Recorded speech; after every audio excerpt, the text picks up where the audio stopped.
Was this the big mic drop moment Phil Spencer was talking about? This was supposed to make us collectively bust with exuberance. A goddamn delay in your newest Halo game? Now, if you're familiar with my videos, you might typically expect me to go scorched earth on the Xbox team over this type of news. Oddly enough, I think this was a good decision. It's pretty simple. Why? A delayed game can turn out to be good. A rush game is forever bad. But not all delayed games turn out good. Just look at Crackdown 3. Again, let me go the opposite route of my typical cynicism. The game might actually turn out to be better than what we saw at the reveal. Now, this is if we choose to ignore that 343 has damaged the franchise of Halo and has had bad leadership according to reports for a long time. Today's video is about what the f is going on.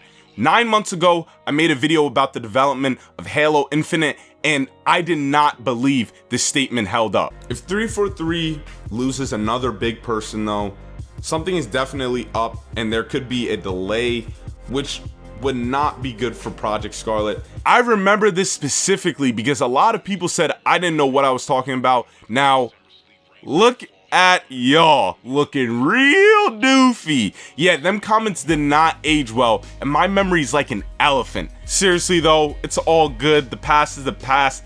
That happens to me more often than not. I think I might have a gift for it. Water under the bridge. As we all know, Halo Infinite, which was the Xbox Series X main title, has been delayed to 2021 due to many reasons other than COVID-19. I know I said I was going to try to be positive with this video, but I am honestly still really worried about this game. Despite all the potential good that can be done to make this game better, the truth is 343's resume does not impress me. Their record thus far has not been so good, and most importantly, they have leadership problems. These are reasons to say that this game looks like it's in massive trouble. I get it, things happen, like COVID-19. Who would have guessed that? But this game has been in development way before COVID, and there have been games that have come out during the pandemic, and games are still developing fine. So this means 343 is having big internal issues. This delay happening a couple months away from launch is a strong indication that this game was struggling since the beginning, and it is under piss poor leadership again. 3 months away and they pull this shit for a game in development for 5 years. Also announced was the Series X will still be coming out in November.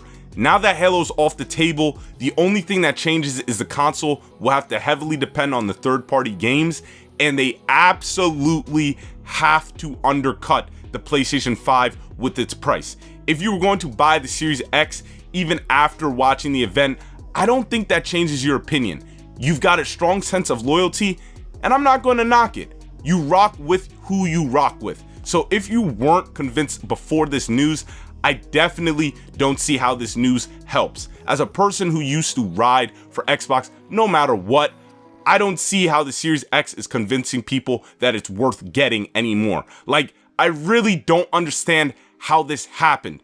Phil Spencer, isn't this part of your job? As the head of Microsoft Studios, I oversee the work of talented creative teams around the globe. Ever since he became the head of Xbox, I have not liked the job he's done, and I don't like the way he has changed Xbox. I know this is mostly on 343, but I blame a good portion on Phil Spencer. He is supposed to be watching over these studios, making sure the game looks good and everything is on schedule. If you're the leader of a team, and the team does well, it's because of your good leadership. Same thing as if they do bad. Your leadership is in question, and rightfully so. If this was the Xbox Series X main title, it's bread and butter. How are you gonna fail to bring the food on time? You knew dinner started at 8, well in this case, November. You get my point. Phil Spencer needs to explain how this happened under his supervision. Phil, my guy, how did you not see something like this happen? Oh, I forgot, Phil can barely open his eyes. I'm gonna finish this off by saying this.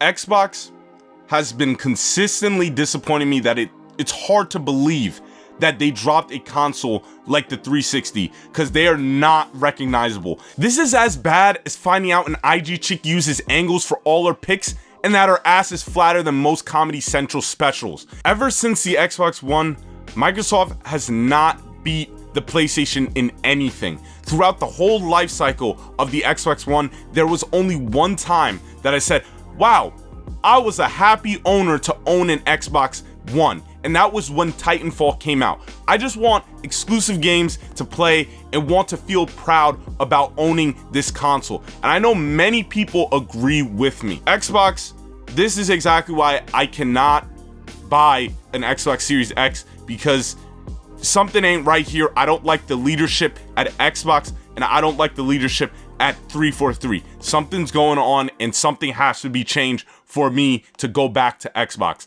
Thank you guys for watching today's video. Had a lot of fun doing it. Had a lot of fun writing it, especially. Hope you guys enjoyed it. Remember to like, comment, and subscribe, especially the middle part. Comment. I want to know how you guys feel about the news, and if you guys are going to still pick up the Series X, and actually when are you guys going to pick up the Series X, because most likely a lot of its sales are going to come later, like probably the second year. Thank you guys for watching. Remember to like, comment, and subscribe. I know I said that again, and I'll see you guys soon. Peace and stay safe.